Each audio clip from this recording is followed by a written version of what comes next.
Dear students, आज हम बात करेंगे कि हिंदुस्तान कैसे फेडरल कंट्री बनी।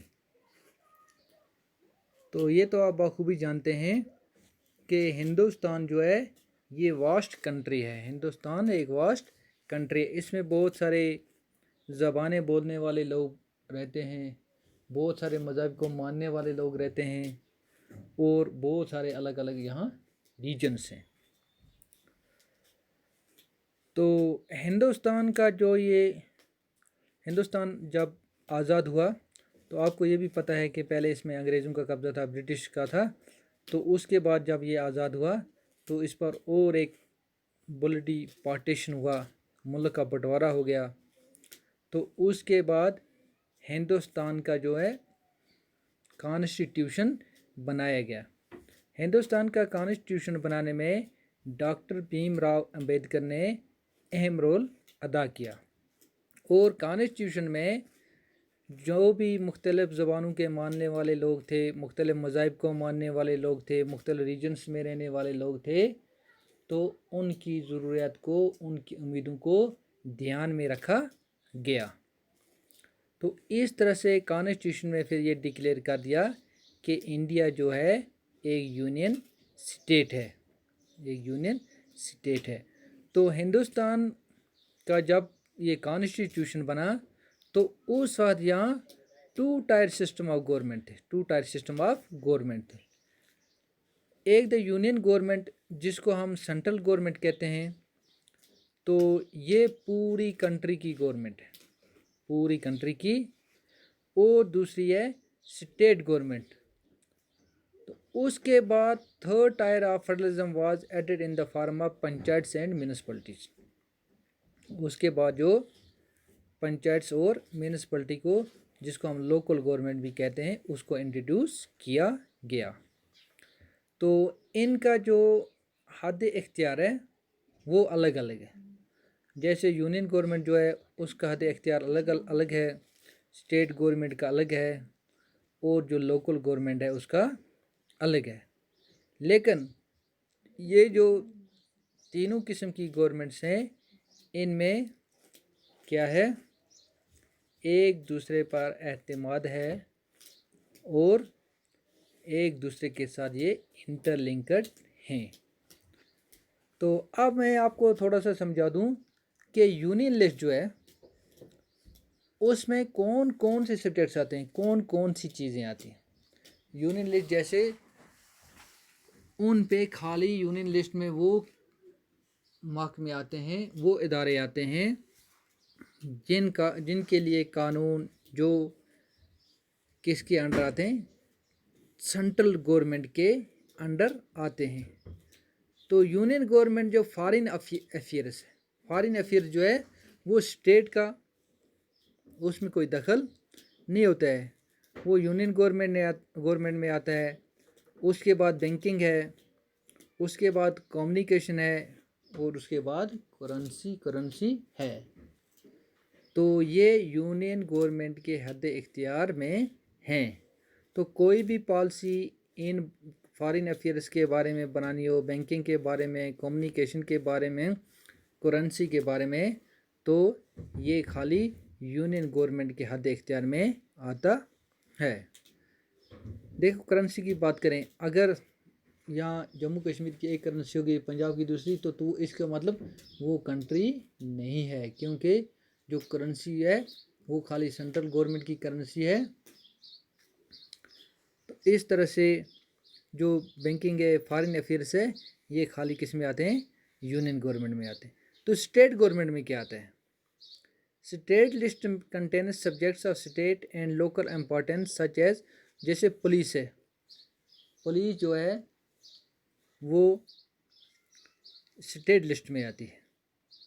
जो आर्मी है, सीआरपीएफ है, बीएसएफ है, वो किस में आती है, यूनियन लिस्ट में आती है। उसके बाद ट्रेड है, कॉमर्स है, एग्रीकल्चर है, इरिगेशन है।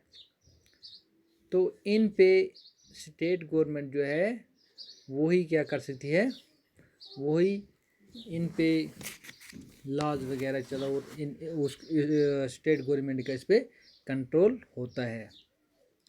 तो तीसरी बात है कॉन्करेंट लिस्ट। कॉन्करेंट लिस्ट की बात करें तो ये दोनों के हद इख्तियार में होता है। कॉन्करेंट लिस्ट का मतलब ये है कि इसमें सेंट्रल भी मुदाखलत कर सकती है और इसमें स्टेट भी मुदाखलत कर सकती है। जैसे कॉन्करेंट लिस्ट में एजुकेशन आती है, फॉरेस्ट है, ट्रेड यूनियंस हैं, मैरिज है, एडाप्टेशन ऑफ सक्सेशन है। Both the union as well as the central government can make laws on the subjects mention in this list. इस लिस्ट में क्या मेंशन किया गया है, जैसे एजुकेशन है, फॉरेस्ट है, ट्रेड यूनियंस है, मैरिज है, एडाप्टेशन एंड सक्सेशन है। तो इस पे खाली क्या, इस पर सिर्फ इस पर दोनों सेंट्रल गवर्नमेंट भी और स्टेट गवर्नमेंट भी कानून बना सकती है। तो अब बात है कि कुछ चीज़ें जब हमारा कॉन्स्टिट्यूशन बना तो उस वक्त कुछ चीज़ें वजूद में नहीं आई थी। वजूद में जैसे कंप्यूटर की बात करें तो उस ज़माने में तो कंप्यूटर था ही नहीं था, तो अब कंप्यूटर आ गया। अब मसला ये है कि ये स्टेट लिस्ट में आएगा, यूनियन लिस्ट में आएगा, स्टेट लिस्ट में आएगा या कॉन्करेंट लिस्ट में आएगा। तो इसको ये किया गया है, according to our constitution the union government has the power to legislate on these residuary subjects. तो उसके जो पावर्स दिए गए हैं, जो जो नई नई चीज़ आएगी उसको वो जो सेंट्रल गवर्नमेंट है उसी के हद इख्तियार में आता है। अब कॉन्करेंट लिस्ट में कोई कानून ऐसा बनाया कि मरकज़ ने, सेंट्रल गवर्नमेंट ने भी बनाया और स्टेट गवर्नमेंट ने भी बनाया, लेकिन उस पर कुछ तजाद हो गया। लेकिन वो कानून जो है वो खाली किसका माना जाएगा, सेंट्रल गवर्नमेंट के कानून को तरजीह दी जाएगी। सेंट्रल गवर्नमेंट का जो कानून है उसको उसमें तरजीह दी जाएगी। और कुछ स्टेट्स हैं हमारे मुल्क में जिनको स्पेशल पावर्स दिए गए हैं, जैसे नागालैंड है, आसाम वगैरह हैं। तो इसके अलावा हमारे मुल्क में कुछ यूनियन टेरिटरीज़ हैं। इन यूनियन टेरिटरी का जो निज़ाम है वो सेंट्रल गवर्नमेंट चलाती है। जैसे सेंट्रल गवर्नमेंट पहले तो 7 थे, अब 8 हो गए। तो ये जो जैसे दिल्ली है, चंडीगढ़ है, लक्षद्वीप है, अच्छा जम्मू कश्मीर भी है, अब लद्दाख है, इसी तरह वगैरह वगैरह। The sharing of powers between the union government and the state government is basis to the structure of constitution. जो भी पावर शेयरिंग होता है सेंट्रल गवर्नमेंट में और स्टेट गवर्नमेंट में, ये जो हिंदुस्तान का कॉन्स्टिट्यूशन है उसके अंडर होता है। ये जो कानून जो बनाए गए उनको अगर चेंज करना चाहें तो ये बड़ा मुश्किल है। It is not easy to make change to this power sharing arrangements. इस पावर शेयरिंग अरेंजमेंट को तब्दील करना बड़ा मुश्किल है। पार्लियामेंट जो है अकेले में इसको चेंज नहीं कर सकती है। इसके लिए अगर किसी कानून में कोई अमेंडमेंट करना होता है तो पार्लियामेंट के दोनों इजलास बुलाए जाते हैं और 2/3 मेजॉरिटी से उसको पास किया जाता है, तो फिर उसमें अमेंडमेंट हो सकती है। तो इस तरह से अगर स्टेट में किसी कानून में कोई अमेंडमेंट करनी हो तो उसके लिए स्टेट लेजिस्लेचर जो है उसमें least half of the total states, half majority आनी चाहिए। तो उसके बाद जुडिशरी जो है, जुडिशरी अहम रोल अदा करता है किसमें, implementation of constitutional provision and procedures. अगर किसी मसले पे तजाद हो जाए डिविजन्स ऑफ पावर में, तो उसके लिए हाई कोर्ट और सुप्रीम कोर्ट अपना फैसला सुनाती हैं। The union and the state government have power to raise resources by levying taxes in order to carry on the government and responsibility assigned to each other। तो इसके बाद हम बात करेंगे हाउ इज़ फेडरलिज्म प्रैक्टाइज्ड। ये फेडरलिज्म किस तरह से प्रैक्टाइज किया गया। ये मैंने आपको पहले भी बोला है कि हिंदुस्तान में बहुत सारे ज़बानें बोलने वाले लोग रहते हैं, बहुत सारे मज़हब को मानने वाले लोग रहते हैं, बहुत सारे अलग अलग रीजन्स हैं, बहुत सारे अलग अलग रीजन्स हैं। तो उन सब की उम्मीदों पर खड़ा उतरने के लिए हिंदुस्तान जो है, हिंदुस्तान में फेडरलिज्म कायम किया गया है। अगर हम लैंग्वेज की बात करेंगे तो हिंदुस्तान में कोई भी लैंग्वेज जो है वो स्पेशल नहीं। तो ये लिंग्विस्टिक स्टेट्स की बात पहले हम करेंगे। The creation of linguistic states was the first and major test for democratic politics in our country.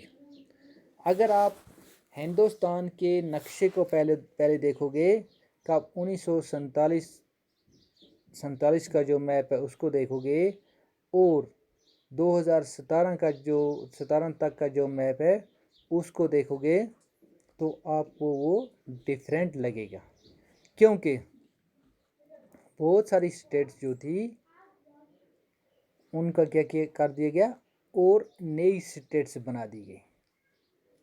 बहुत सारी स्टेट्स जो थी, कुछ स्टेट्स, बहुत सारी नहीं, कुछ स्टेट्स उनका नाम तब्दील किया गया है। जैसे मैं आपको एक मिसाल दे दूं, जो आज हम मुंबई कहते हैं तो पहले उसका नाम मुंबई था, बम्बई था, क्या था। जैसे आज हम कोलकाता कहते हैं, पहले इसको कलकत्ता कहते थे, क्या कहते थे, कलकत्ता। इसी तरह से बहुत सारी स्टेट्स जो हैं उनकी जो बाउंड्रीज थी उनको चेंज किया गया। जो 1947 में बहुत सारी पुरानी रियासतें थी, पुरानी were changed in order to create new states. तो उसके बाद वो 1947 में जो पुरानी स्टेट्स थी, जो राजवाड़े थे, तो उनको नई रियासतें बनाई गई।